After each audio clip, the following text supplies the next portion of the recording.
Hello, good evening. My name is Dr. Lakeisha Lockhart, and I am the Associate Professor of Christian Education at Union Presbyterian Seminary and the Interim Director of the Katie Geneva Cannon Center for Womanist Leadership, as Reverend Dr. Melanie Jones-Quarles is off on her sabbatical enjoying it. I hope you are not even watching this and just having an amazing time.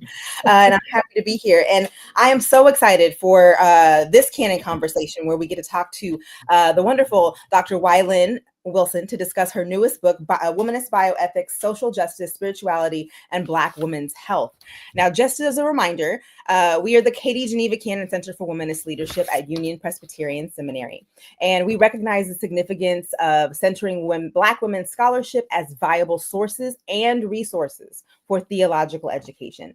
And the Canon Conversations is a relatively new webinar that was started by Reverend Dr. Jones-Quarles and launched by the center that is all things womanist wisdom to support and encourage new titles, writers, and womanist ideas. And so today we get to chat with Dr. Wylin Wilson, who is, and I'm going to read all the things because she's out here doing the things, and I want to read all of them for you. So enjoy hearing about yourself, which may feel a way. So she is currently Associate Professor of Theological Ethics at Duke Divinity School, where she also teaches within the Theology, Medicine, and Culture Initiative. Her teaching and research are at the intersection of bioethics, gender, and theology. She is the former teaching faculty at Harvard Medical School Center for Bioethics, and she served as a senior fellow at the Harvard Divinity School Center for the Study of World Religions and visiting lecturer in Harvard Divinity School Women's Studies in Religion program. She's a former associate director of education for the Tuskegee University National Center for Bioethics in Research and Healthcare, and former faculty member of the Tuskegee University College of Agriculture, Environment, and Nutrition Sciences. Oh, we're not done. There is more. She is principal investigator for the Bioethics and Black Church Addressing Racial Inequities and Inequalities and Black Women's Health in North Carolina Research Project, which examines the potential for the Black church as a resource in addressing the Black maternal health crisis in the U.S. Her latest book that we're going to talk about today is Womanist Bioethics, Social Justice, Spirituality, and Black Women's Health. Her other publications include Ministry Within Wounds, Practical Theological Ethic of Congregational Care to Address Maternal Mental Health, which is forthcoming in the Anglican Theological Review. This Is My Body, Faith Communities as Sites of Transfiguring Vulnerability, and Bioenhancement in the Vulnerable Body, a Theological Engagement, and Economic Ethics in the Black Church. Dr. Wilson earned her PhD in religious social ethics from Emory University, her MS in agriculture, resource, and managerial economics from Cornell University, and her MDiv from the Interdenominational Theological Center. She is a member of the Society for the Study of Black Religion, the American Society for Bioethics and Humanities, the American Academy of Religion, and the Center for Reconciliation Advisory Board at Duke Divinity School. Now, if that's not enough, thanks. She's also choosing to have time to join us to share with us the goodness of this book this evening. Please welcome Dr. Wilson. Yes, so good to have you. Thank you so much.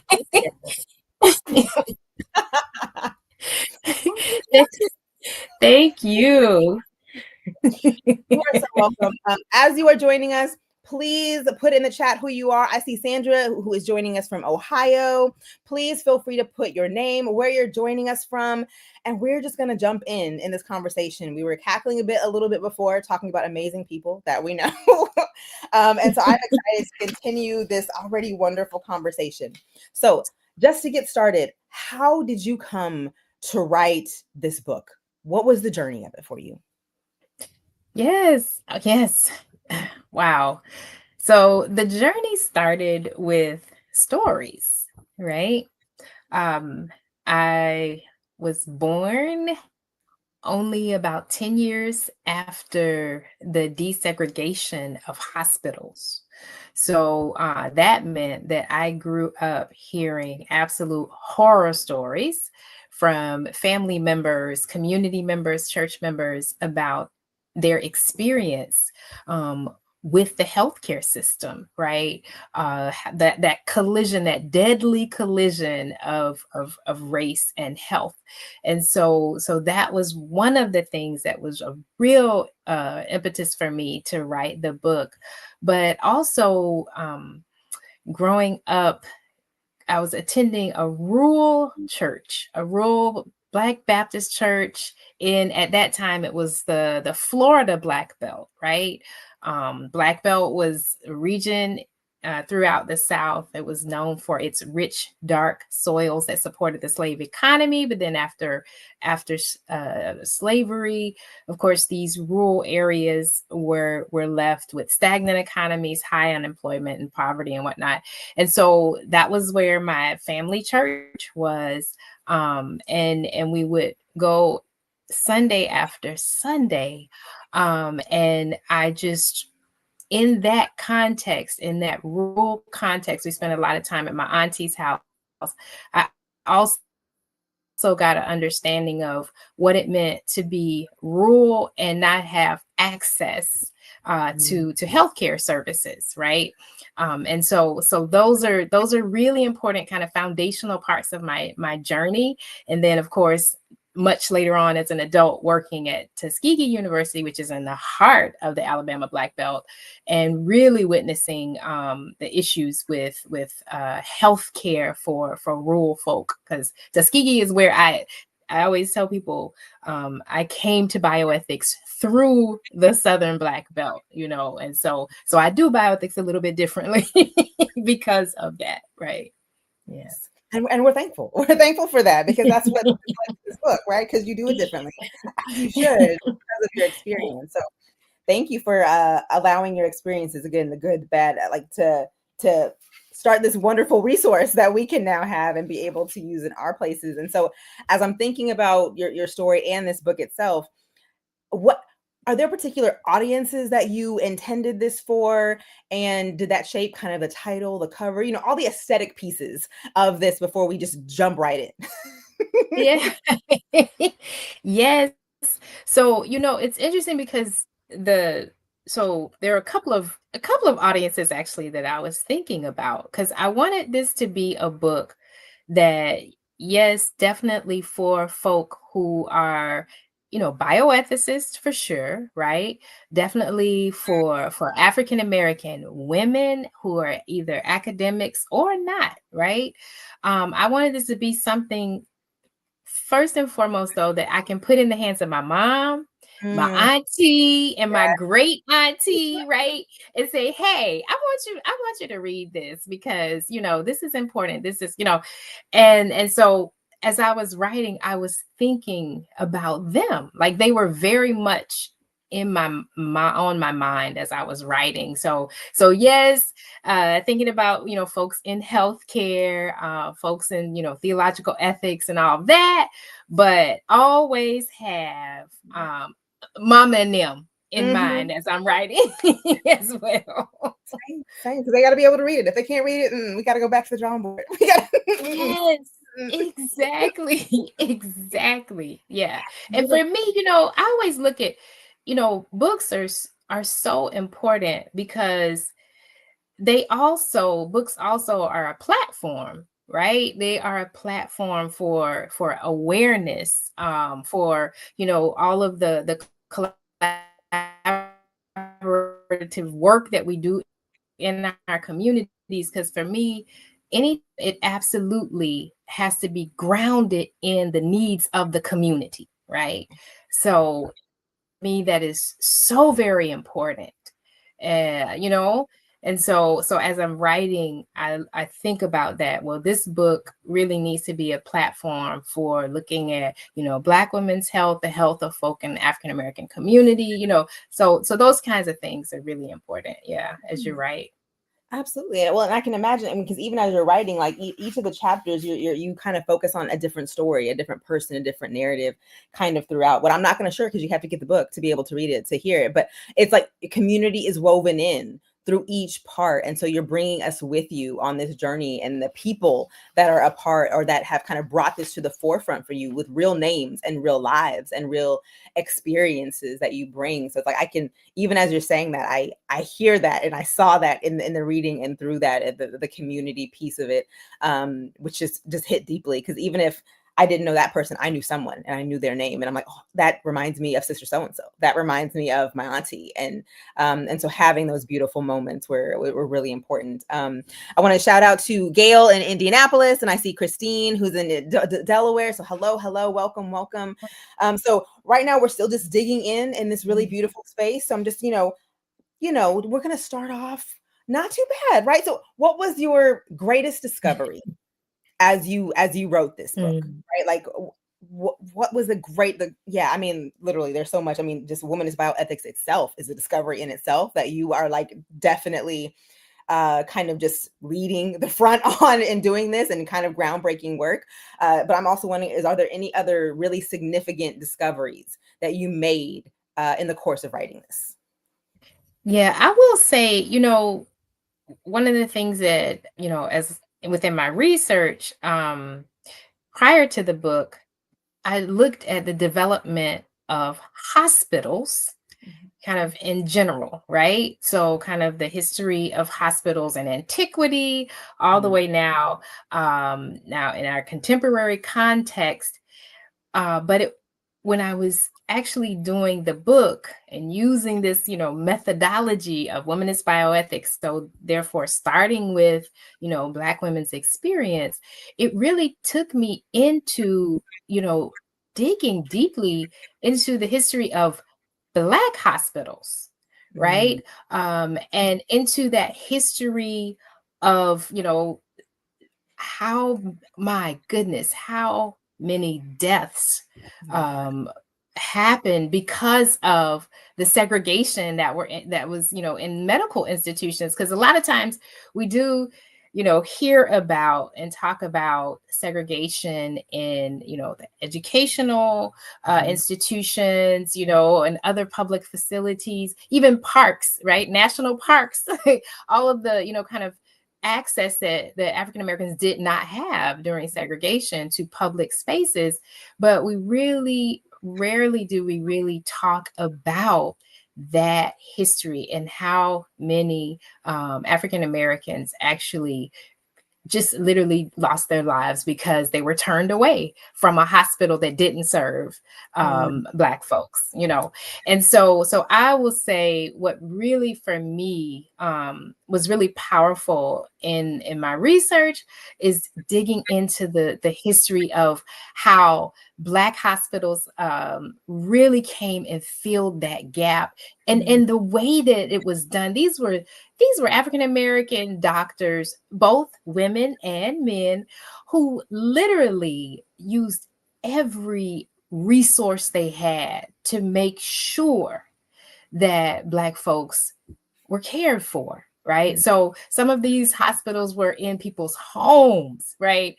So some of the hospitals were, a kind of a small, a small room in a building. I mean, it was just makeshift,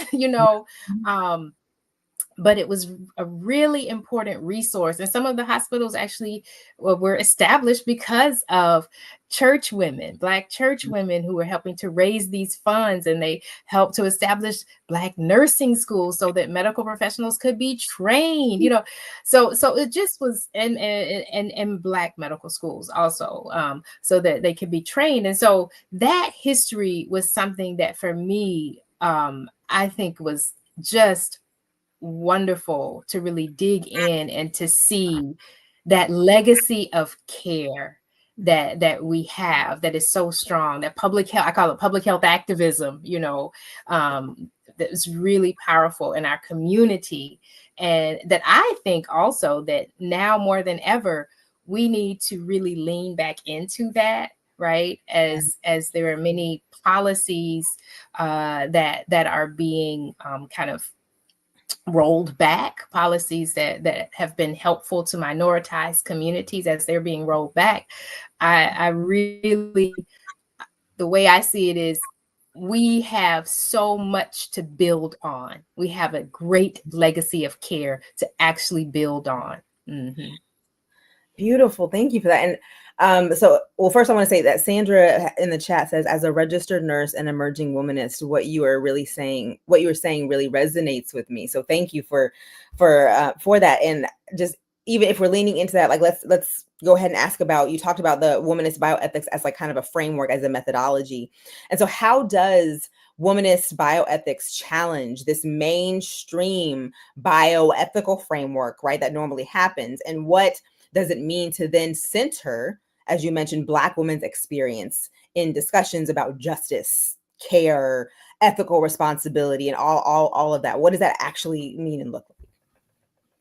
Yes, so it's really important, for me, it's really important, where we start, right? And that's why I have a chapter where I do really, look Again. at the beginnings of bioethics, because that starting point does matter. Because when we start out with a story that leaves out the experiences, the voices, the bodies of minoritized individuals and Black women specifically, then we can really get a full sense of why it is that the lives of Black women testify to the current state of the healthcare system so powerfully. And not only just testify to it, but interpret and critique it, right? And so that starting place, when we start with the perspectives, the lives, the spirituality of African American women, it really does help us to ask different questions, right?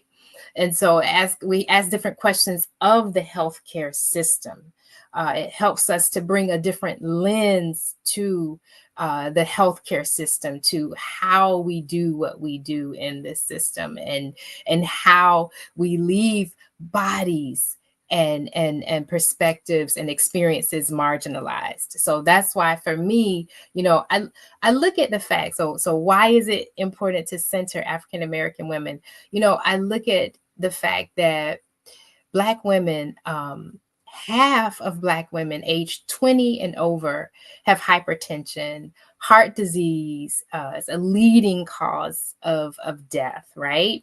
For Black women, they're more likely than white women to be diagnosed with diabetes. They're understudied in healthcare, and disproportionate number lack access to healthcare. All of these things, all the things, right? And so in light of that, and not even to mention maternal mortality, right? Um, so we look at all of these disparities, and we have to really be clear that these disparities are not just attributed to behavioral or biological differences, but the actual devaluation, the persistent and historical and continuous devaluation of Black women's bodies. So speaking of that, I want to stay right there for just a second, because in your book you talk about, after the birth of your daughter, your mother told you that she felt unheard and disregarded by your white male doctor, who acknowledged her with only a nod of his head as he moved on with his conversation, right? Like quoting what your words. And as a Black woman in the academy and the clinic, what are some of the other subtle dismissals, right, that you've experienced or that we see that are constantly ongoing that contribute to this devaluation of Black women's bodies? Mm-hmm. Yeah, so it's heartbreaking at times, as I have talked to several African American women, throughout our nation, and it's so heartbreaking because when they find out, what I'm doing, about my research and whatnot, and they always say to me, "Listen, when you talk to these doctors, can you please just tell them to listen to us, to hear us, to value what we're saying? We know our bodies." Right? And it's true. We do. We know our bodies better than anyone, right? And so it is so important, because sometimes the dismissal is so subtle, because it is that kind of that just, not hearing, right? Mhm. Not hearing, or hearing and just kind of moving on, Mhm. And so yeah, that is the one thing that's really important.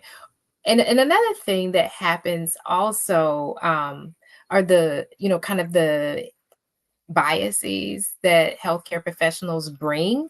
And I am grateful for some of my colleagues through the years who have been medical professionals who have fessed up. They've true confessions. They were like, look, I bring my biases in that room, and Mhm. I have, when I was facing an African American woman, or an African American person in general, I was thinking, yeah, okay, this person's gonna be non-compliant. This person's not, and so yes, it is so real. It happens so often.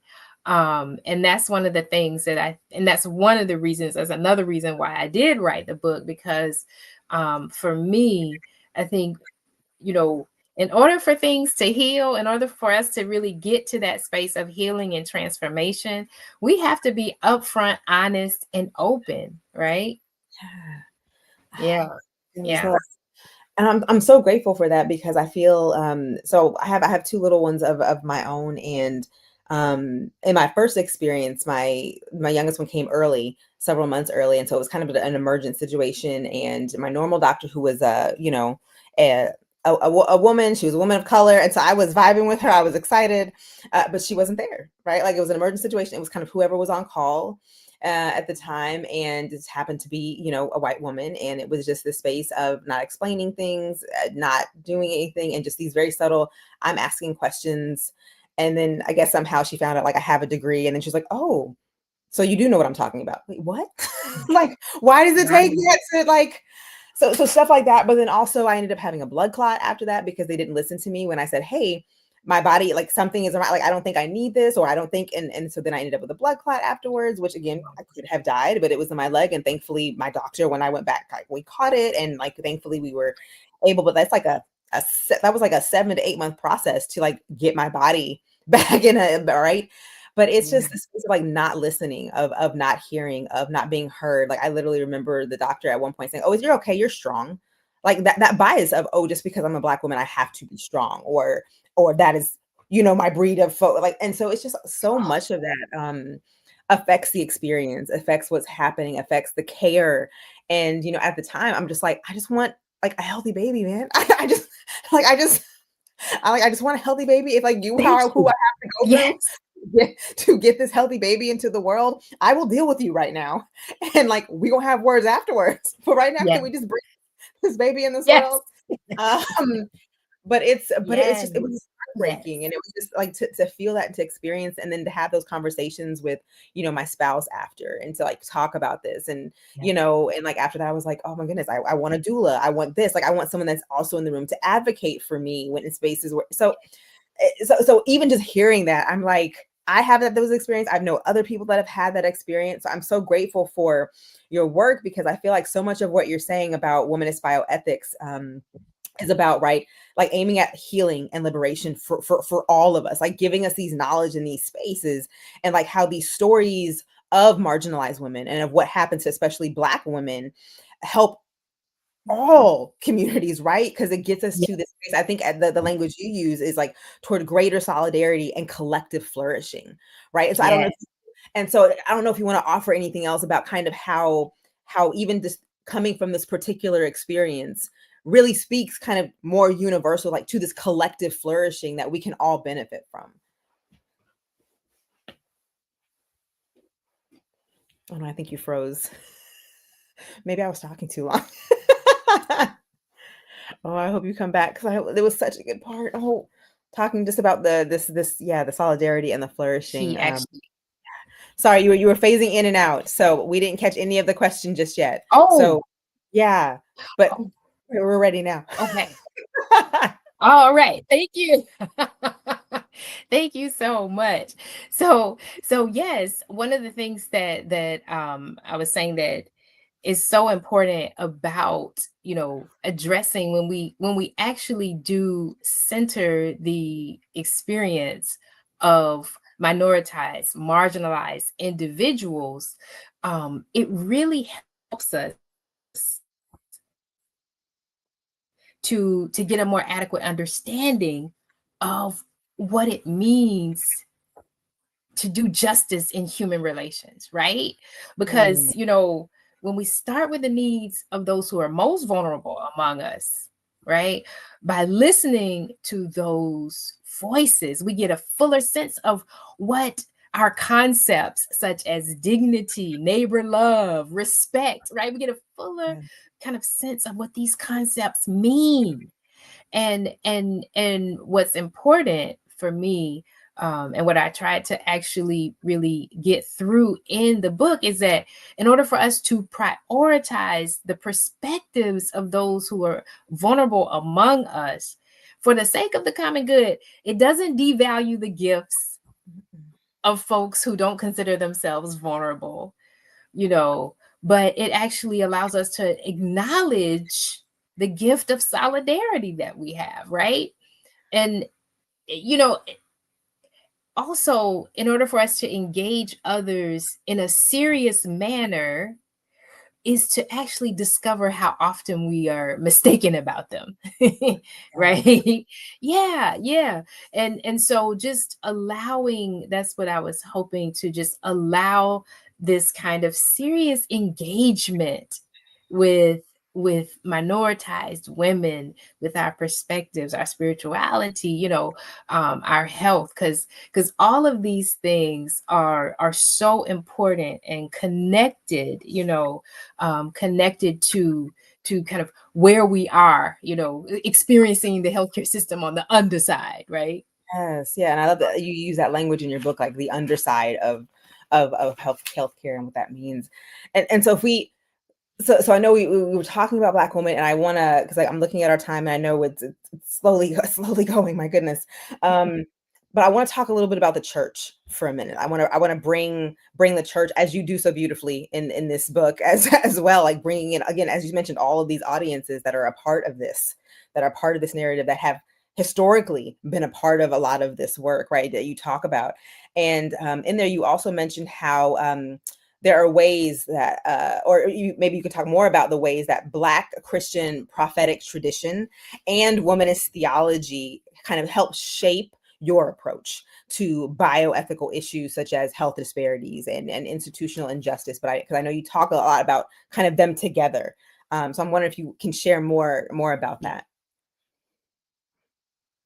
Yeah, so for me, a really important aspect of this kind of faith, right, um, is that justice is beyond this notion of fair treatment. It goes beyond fair treatment to the demands of a relationship, right? Mm, Relationship, and this notion, and this is what, womanism is so significant, because there's this notion, important notion, of being in right relationship, right, in right relationship with one another, as other humans, with God, but with also with creation, with our environment. And so those are the things that I think are really significant, you know, to hold up, coming from that kind of Black Christian prophetic tradition and womanist theology, right?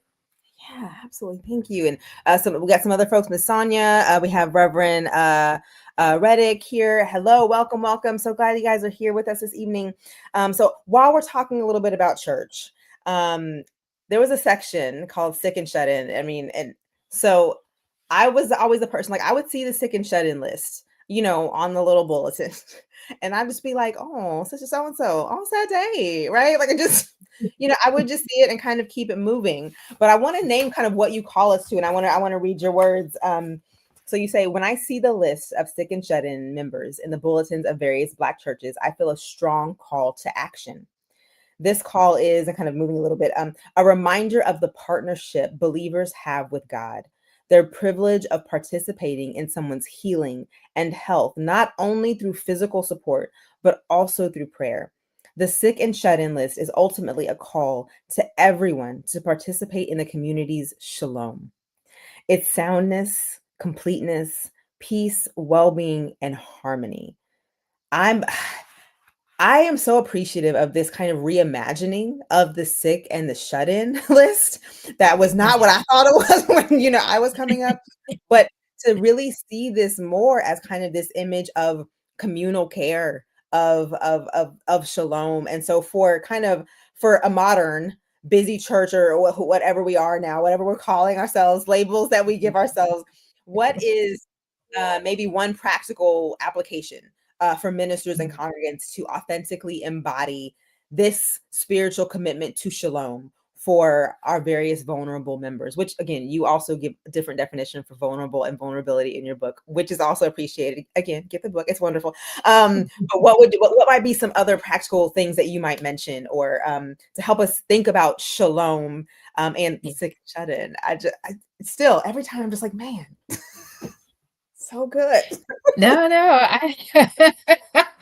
I appreciate that, and I'm so glad that resonates, because I was really hoping that would resonate with people, right? Because, for me, I think one practical application is for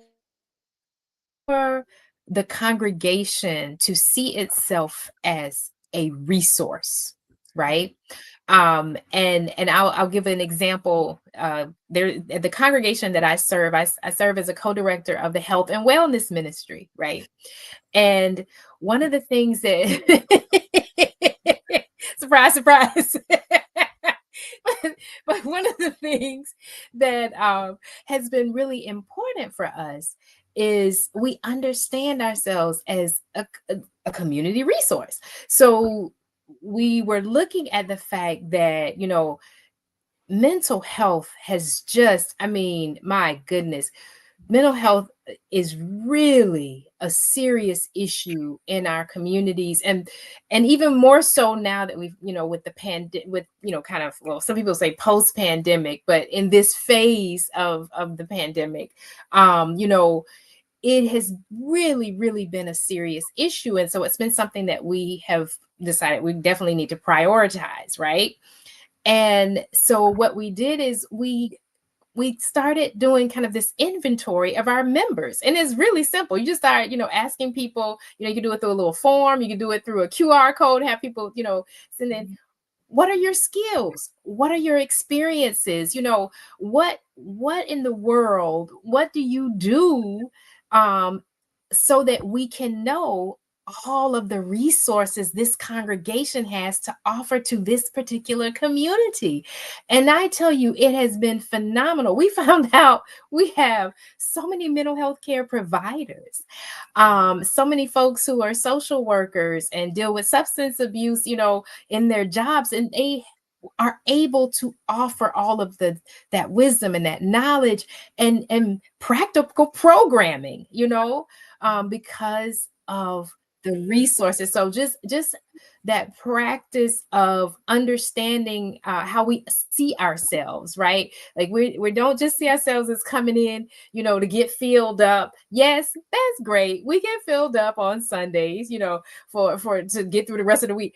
But to really see ourselves as, what? We are a part of the what makes up the network of care in this community, and there are so many resources that go into that. And so for the congregation to really understand that about itself is, I mean, it really can make so much of a difference in a community. I love that. And let's keep those sick and shut in lists. Let's keep it and Yeah. right. Let's keep that. So we're gonna know our resources. We're gonna keep the list, but then see that as a call to action, right? Like, of what does it mean to be with people in prayer, but also to check on them. Like now I'm like, oh, I need to be doing more with the sick and shut in list. Not just saying, oh, so and so. So thank you for that moment of call in, call out. I appreciate that. Tony and Charlotte, I see you. Hello, welcome. So I'm going to give us another question for you and then I'm going to open it up to the chat and some questions. So go ahead and start putting your questions in the chat now. So that way, once we kind of finish this last question, I can kind of turn to some of your questions. So feel free to fill up the chat with your questions. And so this question is kind of, so how has your own vocational journey from rural health to the academy, informed and development of womanist bioethics, and what advice do you offer to others in discerning their role in advancing justice in health and spiritual contexts? No, yes, yes, yes, yes. So for me, this journey has been it's been a powerful journey for me, right? Because when you're in a rural community, you actually get a sense of, you get a real sense of the struggle. Particularly, I'll give an example just with maternal health. Um, in rural communities, the maternal mortality rate is higher. So it's already 2 to 4 times higher for African American women, right? But it's even higher in rural communities, and many women have to travel an hour or more just to deliver the baby, or just for, or even for, prenatal checkup. And when hospital budgets get tight, the obstetrical ward is usually the first to go, and rural hospitals are often economic drivers, right, in these communities. And they actually are 35% of all hospitals nationwide. So when we have these hospital closings, because I know sometimes people hear about hospital closings in rural areas and may not think of it, but think much of it, but it is significant to populations who are in that region, who really are relying on that resource. And so for me, that journey of understanding the struggle of folk in our rural spaces, right, and how much we neglect rural people and rural places. We really do. And so that's been a huge part of my journey. And then understanding the policies, right? There Mhm. are, oh my gosh, the number of policies that we have had, or that were, kind of on the books. Now a lot of policies are being rolled back, but the Momnibus Act, which, was a set of bills that was targeting maternal health, right? Targeting dealing with this issue of maternal mortality, and actually, funneling funds into communities and organizations within communities that were trying to really address the issue of maternal health and improve maternal health. Just the maternal mortality review committees. I mean, all of these things, that really important policies were put in place so that we can address the issue of the high maternal mortality rates among minoritized women. Pregnancy Fair Workers Fairness Act, all of this. That is all a part of my journey, understanding that it's definitely the church, it's, our political institutions and the policy frames that we have to help address, what is going on with our health, and it really affects all of us, right? So just kind of looking at all of this in addition to the hospital. So, it's not just our, healthcare institutions, but it's this entire ecology, right? This whole ecosystem that we are dealing with, that really is so important when we look at the health of our communities. Yes, the whole ecosystem, not just a part or a piece, but all of it has to be looked at, be uncovered, be questioned, be scrutinized, be. And you talked earlier about like biases, but like where are the biases in all of these places, and what does that mean, and what does that look like? So it's so good, and so I'm thankful just seeing the way so many things play out. So I'm grateful for your journey and for what you're offering us. We have at least I think there's one I see so far that's a question in the chat for us from Reverend Christine. She says, many of the stories of experience in healthcare system are shared in church gatherings during wellness months, like breast cancer awareness, etc. How do churches hold on to these stories for research? And I mean, that was her question. I'm gonna add, like, but also to do something with. Like, how do we how do we how do we hold on to these stories, or what do we do with them? Yeah. Yes, and I think that is so important. For me, stories, as you know, Yes. as you because you've read the book, stories are so significant. And I hold stories as sacred, Mm, and I think that you know what's important about there's several things that are important about stories.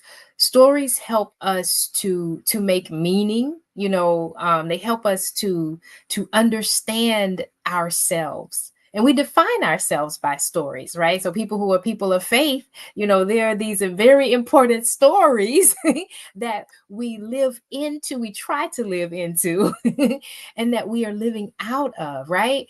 And so I'm so grateful for this question, because these stories are so important. They really do need to be captured.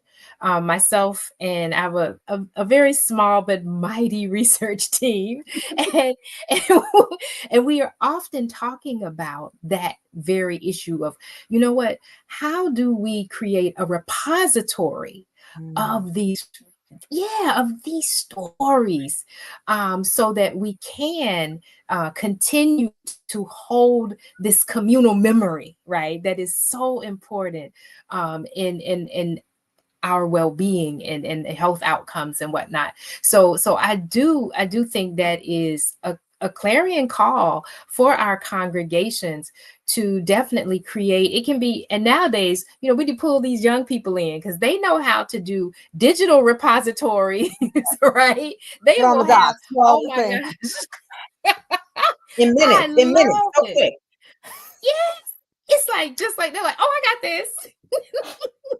And I just love it. These babies are amazing, and they can help us.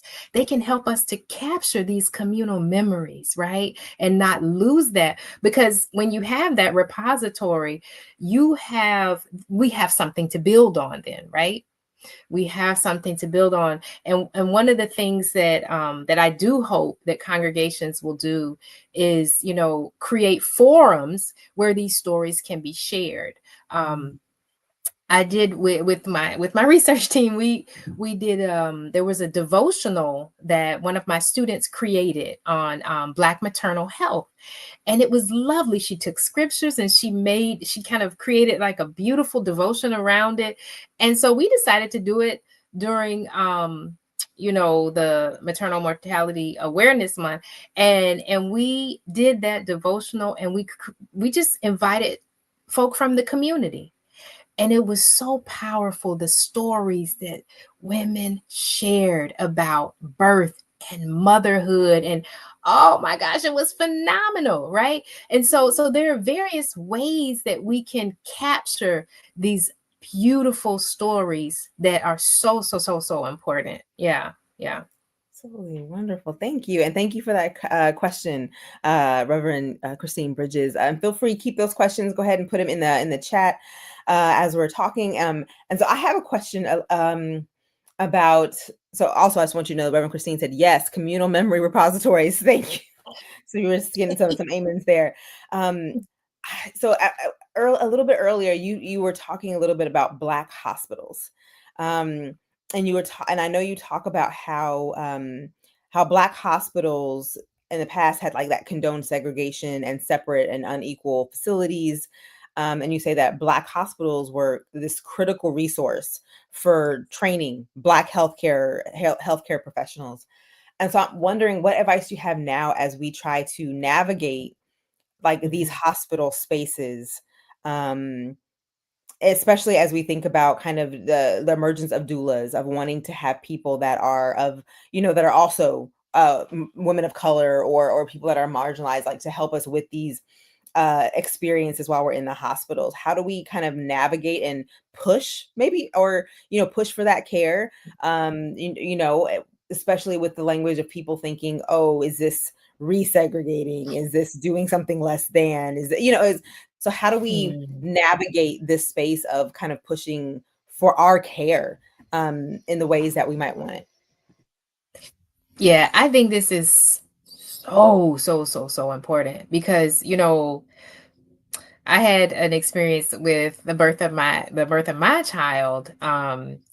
She's a teenager now, so this was a long time ago, and, and she was born in Opelika, Alabama. That was where the regional hospital was at the time, right? And they did not allow doulas.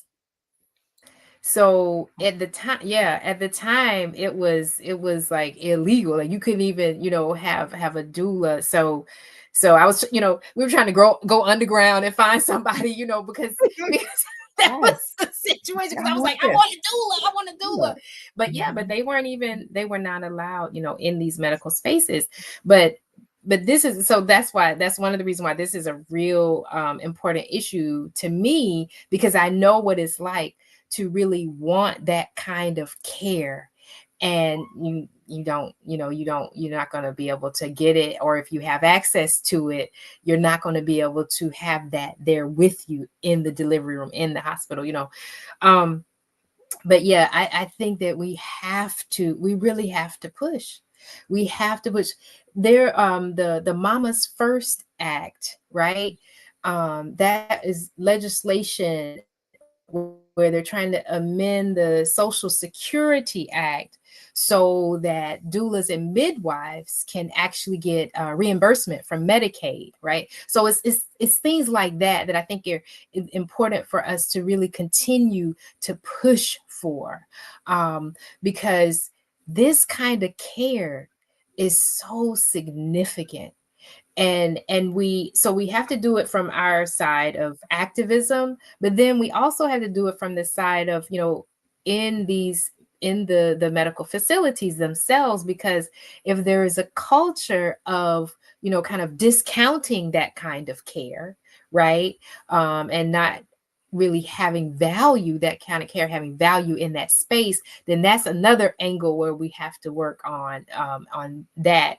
And I remember speaking with a physician in a local hospital here, who was telling me, he said, listen, he said, we need people like you who can be a bridge for us in the hospital. He said, because some of the doctors really do want to facilitate this kind of care happening, right? Bringing in the doulas, bringing in the midwives and whatnot, and facilitate them actually, like you said, not being looked at as less than.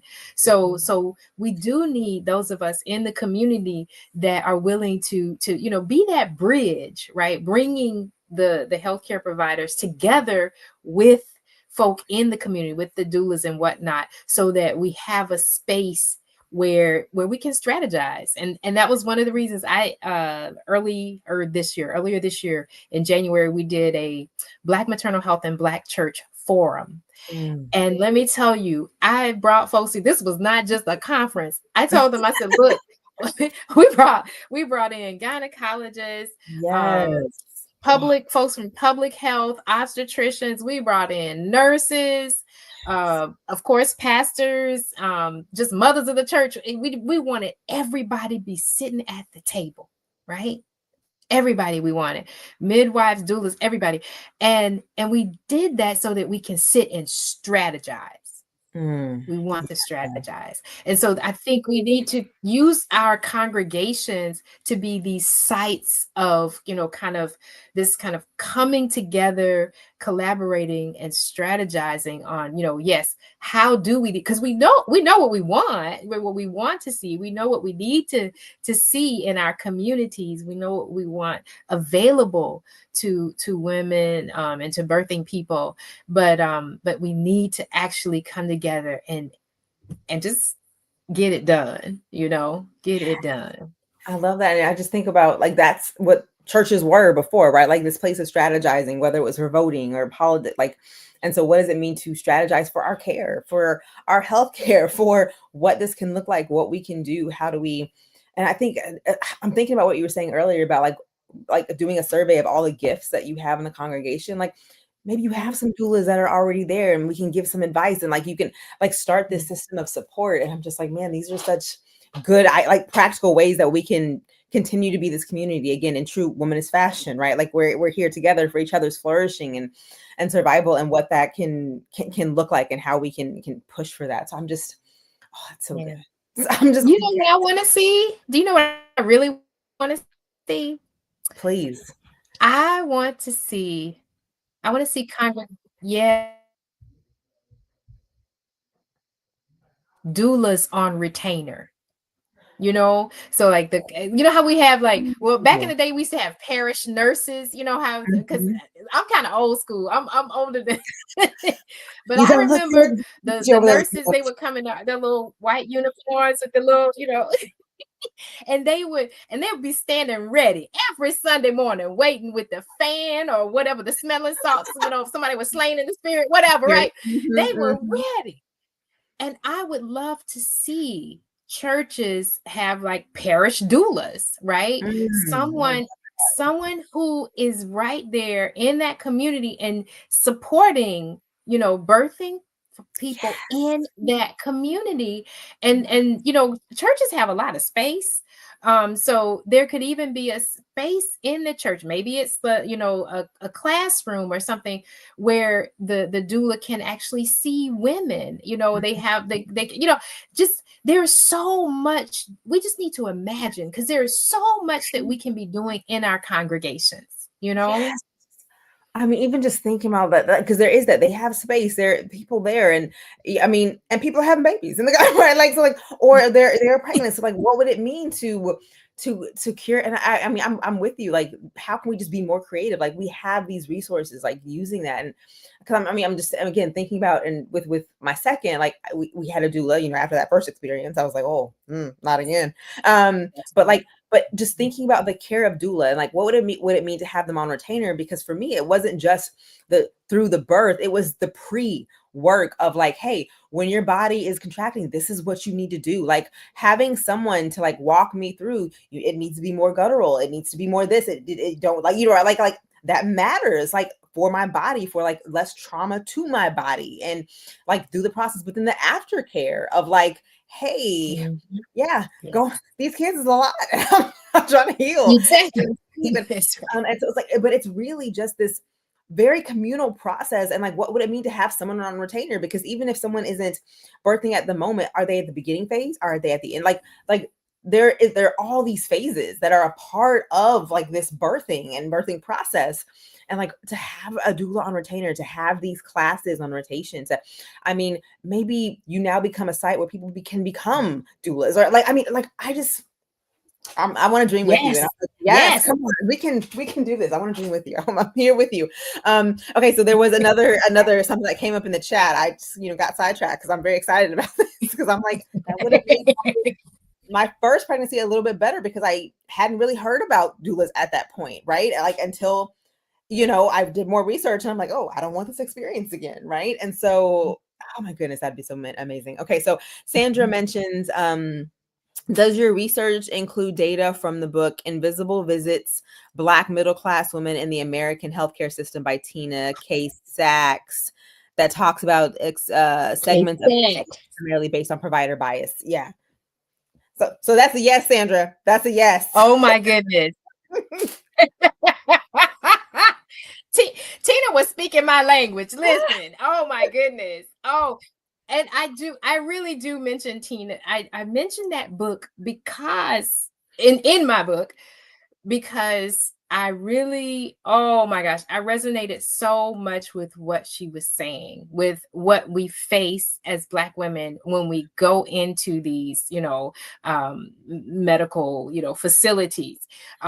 In the clinic, we are faced with, I remember myself, you know, I call it doing all kind of, you know, mental calisthenics, right? Before I go, because I'm not sure. I'm serious. I'm thinking, I'm like, and I'm praying, I'm like, Lord, just let me get a provider that's not going to be too biased, you know, because I'm like, I know people have bias, but oh goodness, you know, and I'm thinking, oh wait, I need to wear my, you know, my suit, my badge, you know, all these, you know, because Tina talks about all these things, right? All the signaling that we do. And it makes no sense that we have to do that before just going into a simple doctor's visit. right? That makes no sense whatsoever that we have to do that. So that book, oh my goodness, talk about resonating with me. So yeah, so I couldn't leave Sister Tina out because she Exactly. really hit on some important experiences that we have as Black women in these, medical spaces. Yeah. So thank you for that question. Yes, no, thank you. And I mean, again, I'm just thinking about again in your book, like the moments where you mention those kinds of experiences, and again, just thinking of experiences of my own, and I'm like, yeah, going into healthcare providers, I'm like, okay, am I wearing my wrap today? Am I wearing my big glasses? Maybe I wear my Union Presbyterian shirt today. Like, maybe that's what I have to wear, to get certain care today, so people will feel good about that. So, and it's like you said, all these mental things that I have to jump and leap because I'm like, okay, I'm going to see them today. I don't want them to make assumptions about me, and how I show up and all this. I can't wear my big hoops today. I can't, so, and we shouldn't, just to get care. And like the fact that this is still ongoing is just, Just to get it's you. sad and frustrating. And I'm just like, oh my goodness. So we're getting ready to wrap up, but a couple more comments. I see some love it. I see yes with exclamation. I imagine her doing this. I'm putting that on her. I don't know if that's what she actually did, but I'm going to go with it for now. But it was like, yes, with lots of exclamation points. Yes, yes. Doulas as a part of the healthcare ministry, the same way we have counseling ministry. Oh, yes, Sonia. See, there you go. Yes, yes, yes, Ministry. yes. The stories I could tell about my own experiences. Oof, I bet literally just the people on this call probably have experiences. Yes. Or to my husband in the room, I wear my name tag with all my credentials on it. Oh my goodness, yes, in all the spaces.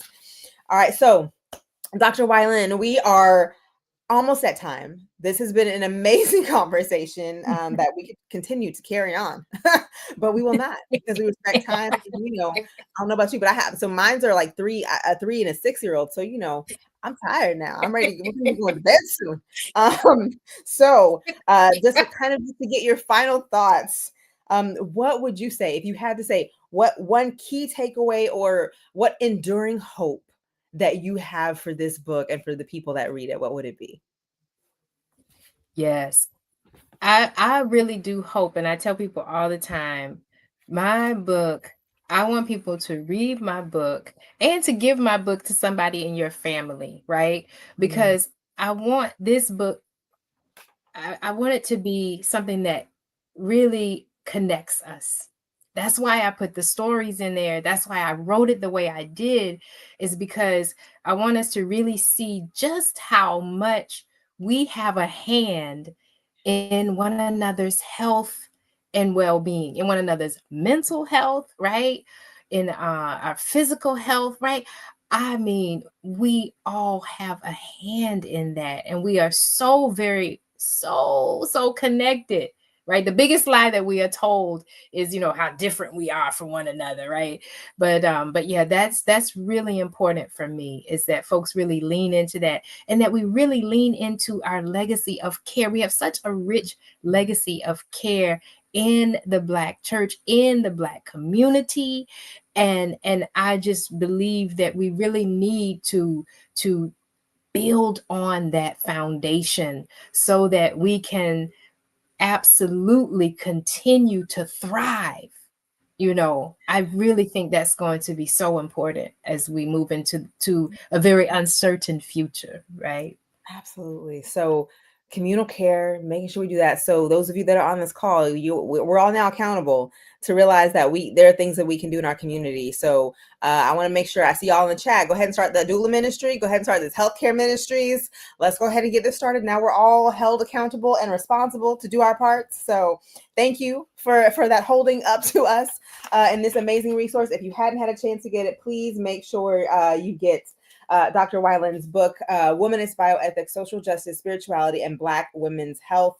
It's chock full of stories, some that you'll resonate with, some that will shock and awe you. I remember reading one that sits in my head about when someone found out they were pregnant and you said that they said, oh, I wrote my will, right? Talking about talking about maternal health care, right? And so I'm just thinking about that, but there's so much other in there that have names and faces, and it's very real, and just you'll connect with so much of it. Like you'll like, oh, that sounds like my auntie, right? And so I just appreciate the accessibility with which you did this. So thank you for this resource for me. And so now I'm thinking about who I'm going to give my other copy to. So the Katie Geneva Cannon Center is promoting this event across all of our networks. Please feel free to share this. Again, if this conversation was helpful, feel free to share it with someone else so they can at least get a snippet of some of this. If they aren't getting the book, then give them your copy, all of the things. But thank you for this. Thank you for your time. We appreciate all of you for listening in, for participating. Again, Dr. Wilson, thank you for your time, your energy, for this amazing resource. We are grateful for you. Take care, everyone. Blessings. Be well. Have a good night. Thank you.